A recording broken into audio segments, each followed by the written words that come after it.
What language do you think is spoken in this town in Calabria? It's not what you think. The answer is Greek. Not because anyone moved there recently from Greece, but because they never stopped speaking it. There are communities in southern Italy where Greek has been spoken continuously for hundreds of years, if not centuries, surviving Rome, the medieval period, unification, and the modernization of Standard Italian. And let me tell you how it happened. Griko is a Greek dialect spoken in two areas of southern Italy. The Salento Peninsula in the region of Puglia, in the heel of Italy, in a cluster of villages known as Grecia Salentina, and also a handful of villages in Calabria called Bovesia.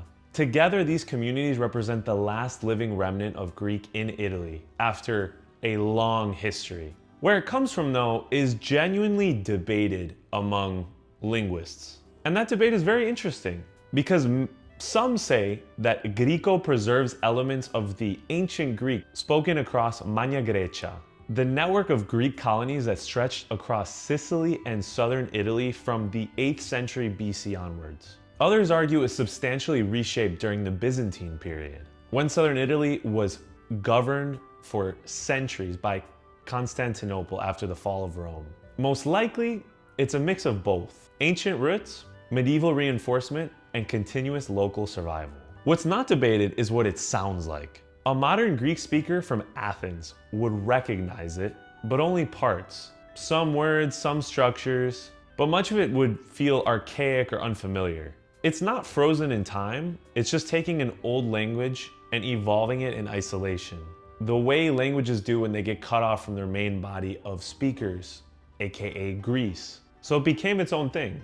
To understand why this matters, you have to understand how Greeks' Magna Graecia colonies in southern Italy actually were. Magna Graecia wasn't just a fringe presence. Cities like Naples, Syracuse, Reggio Calabria, Taranto, they were all founded by Greek colonists. Greek culture and language were dominant across the coastal regions of southern Italy and Sicily hundreds of years, before Rome became the dominant power in the peninsula and the islands. This was a civilization, not just a short-term settlement. And southern Italy didn't just become all Roman and then all Italian. Large parts of it remained tied to the Byzantine Greek world for hundreds of years after the fall of Rome, which continued to reinforce the language even as the ancient colonies had disappeared. Greek monks, Greek liturgy, Greek administration. Byzantium kept the thread alive in ways that pure ancient continuity couldn't have. Then came the Normans, the Aragonese, the Spanish, the Bourbons, etc., and then finally Italian unification. Layer after layer of political change, each one either indifferent or a little bit hostile towards the Greek-speaking communities in the south. And yet the language persisted, not everywhere, but within these isolated pockets, in those villages by the families that kept passing it on. Estimates vary, but more than likely between 20 and 30,000 people still have some knowledge of the Griko language in Italy. Fluent speakers are far fewer, mostly elderly, and mostly concentrated in just a few villages. UNESCO classifies the language as severely endangered. The numbers also matter less than what they represent. Griko went from a community's daily language to now something that kids aren't even growing up with anymore. That shift from spoken to just remembered can happen in just a generation or two. And once it's gone, what disappears isn't just vocabulary. It's a particular way of seeing the world, a connection to a place and the past and the history of your community. No other language can carry that quite in the same way as Griko can for these communities. But it's not gone yet, and that's what matters. Griko didn't survive because someone was protecting it. It survived because of the isolation and necessity. There's a lot of forces that erase regional languages and dialects across Italy. Unification, nationalism, the movement of people, migration, which all affected these villages too. The likely reason that it lasted for so long and still exists is due to isolation.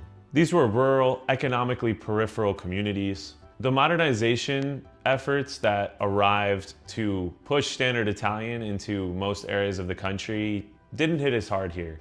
The villages were tight-knit enough that they kept passing the language down through the generations, even as it slowly retreated from the public sphere. And then there's also the identity question, which is huge. In some villages, speaking Griko was beyond just speaking the language. It was a form of local pride.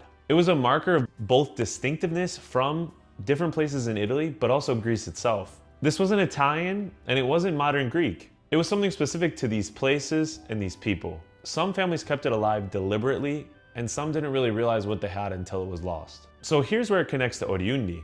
Southern Italy, millions of Southern Italians emigrated from Italy in the late 19th century into the mid parts of the 20th century, and even into the modern day, especially from regions like Calabria, Puglia, Sicily, and Campania. These are a lot of the regions that built the Great Migration. So the Italian-Australian, Italian-American, Italian-Canadian communities, etc.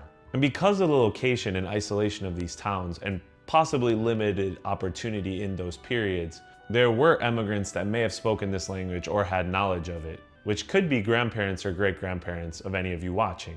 But since this language was already really small and isolated within Italy, it didn't really make it out. Although maybe some of you know more about it in the diaspora world than there is in research or what's written about. And one of the greatest things about this language, given all of that, is that it is a recognized minority language in Italy, one of the 12. And maybe because of this, or maybe because other reasons that seem to have desire to bring back Italian regional languages and dialects, along with other regional languages and dialects in the world, there's definitely a real revival movement. There are cultural festivals, poetry collections, teaching programs in some schools. People from these villages and communities are really making an effort to maintain it. The music is also worth a specific mention. Griko folk music, connected to the pizzica tradition in Salento, has found audience beyond just those isolated villages. Musicians are recording deliberately in the Griko language, not just as an artistic choice, but to make sure this language doesn't die.